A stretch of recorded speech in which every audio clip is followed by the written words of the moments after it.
Malam itu, aku benar-benar melewati malam tahun baru dengan hanya duduk menunggu di depan mushola.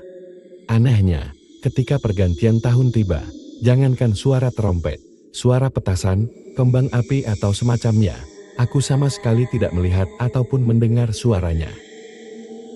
Padahal seharusnya meski dalam keadaan berkabut, setidaknya aku masih bisa mendengar adanya suara petasan. Mengingat letak perumahan ini memang berada di sebuah perbukitan.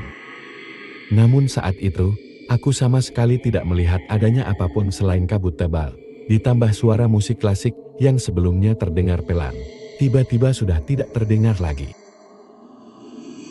Bahkan aku juga tidak melihat adanya kembang api menyala, ataupun suara petasan yang biasanya selalu terdengar ketika pergantian tahun.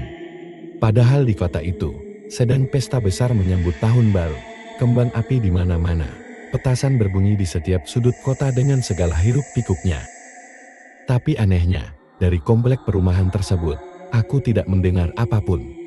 Suara musik dan suara tawa penghuni villa yang sebelumnya masih sempat terdengar, tiba-tiba menghilang.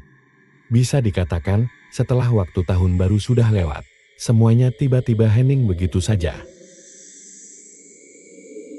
Aku pun akhirnya memutuskan untuk hendak berpamitan kepada wanita penghuni villa tersebut, karena selain mengantuk, waktu itu aku sudah sangat kelelahan dan kedinginan. Mending aku pulang, kalau lama-lama di sini, aku bisa kedinginan. Ucapku dengan mulai berjalan pelan, mendekati pintu villa tersebut. Tapi sayangnya, ketika aku kembali berteriak memanggilnya, wanita tersebut tak kunjung datang. Tapi anehnya bukannya mendapatkan jawaban. Waktu itu pandanganku malah teralihkan dengan adanya nenek yang sebelumnya duduk di kursi roda. Waktu itu kursi rodanya tiba-tiba terlihat bergerak maju mundur dengan sendirinya seolah sedang didorong oleh seseorang. Melihat kejadian itu, aku berteriak memanggilnya. Disitulah, dengan perlahan nenek yang sedari tadi terlihat terus menunduk akhirnya menoleh ke arahku.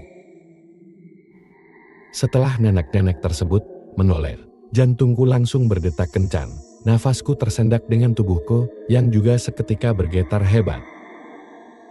Bagaimana tidak, dengan mata kepalaku sendiri, aku melihat wajah nenek-nenek tersebut terlihat melepuh seperti orang tersiram air keras.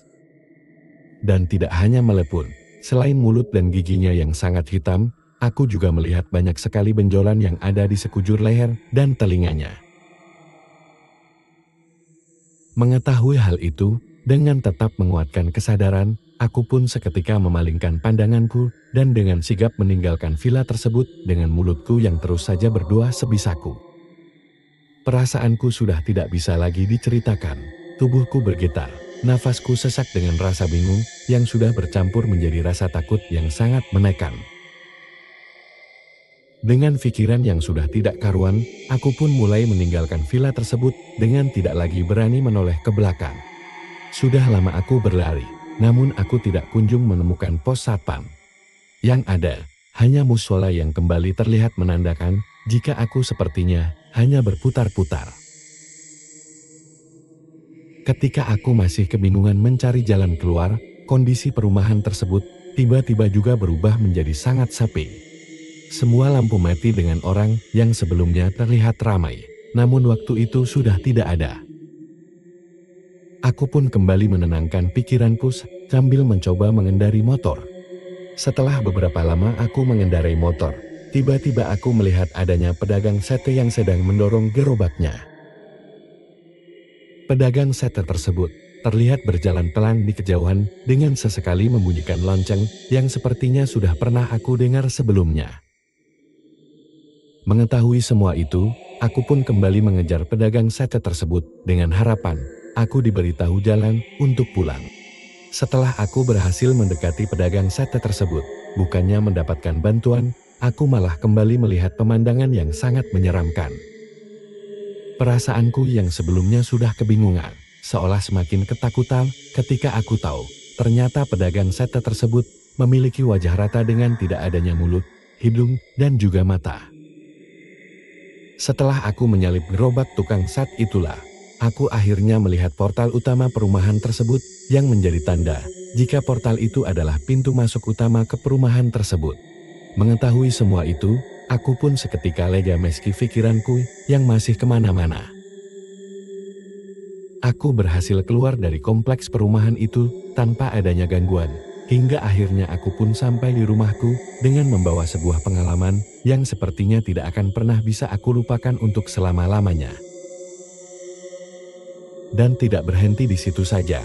Semuanya semakin membingungkan ketika sesampainya aku di rumah, aku melihat ponselku sudah banyak sekali laporan panggilan tidak terjawab dari Pak Puspo.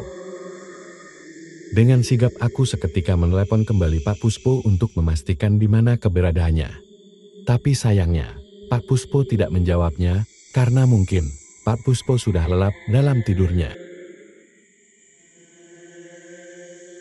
Keesokan harinya, karena pikiranku yang masih tidak enak dengan Pak Puspo, aku pun memutuskan untuk kembali mengunjungi villa tersebut.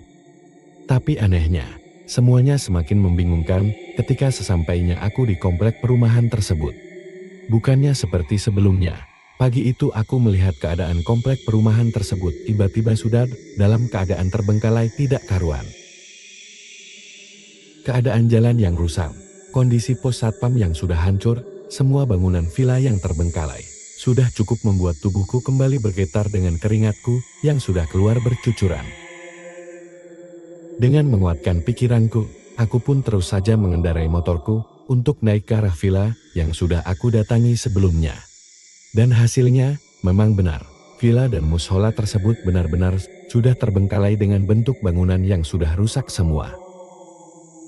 Dan tidak hanya di villa itu, satu komplek perumahan yang memiliki luas beberapa hektar tersebut benar-benar terbengkalai dengan tidak adanya satupun penghuninya. Mengetahui semua itu, kakiku seketika lemas, jantungku berdetak dengan nafasku yang seolah tiba-tiba terasa sulit untuk dihembuskan. Pagi itu, aku benar-benar masih tidak percaya dengan apa yang sudah aku alami semalam. Ditambah, keterangan dari Pak Puspo yang ternyata sudah menungguku semalaman, seolah semakin meyakinkanku jika waktu itu aku memang salah jalan. Tidak puas dengan semua keadaan itu, akhirnya aku pun seketika mencari informasi dengan turun langsung ke desa yang ada di sekitar perumahan itu. Dan disitulah, akhirnya aku mendapat informasi jika perumahan tersebut memang terbengkalai sudah sejak dulu kala. Menurut warga desa, alasan kenapa perumahan tersebut terbengkalai, selain perumahan dibangun di atas tanah sengketa, banyak sekali kejadian mistis yang akhirnya membuat semua penghuni perumahan tersebut pergi begitu saja. Adanya cerita tentang orang gantung diri ditambah adanya cerita tentang satu keluarga yang terbakar hidup-hidup, seolah menjadi salah satu cerita kelam di balik terbengkalainya perumahan tersebut. Dan yang paling membuat aku terkejut adalah, menurut informasi dari beberapa warga, di area perumahan terbengkalai tersebut, ada sebuah kerajaan jin atau perkampungan setan yang memang sudah menjadi rahasia umum bagi warga yang tinggal di sekitarnya. Mendengar semua itu, aku pun hanya diam dengan tidak mau lagi menceritakan apa yang sudah aku alami sebelumnya karena aku khawatir jika ceritaku bisa membuat resah warga yang tinggal di sana.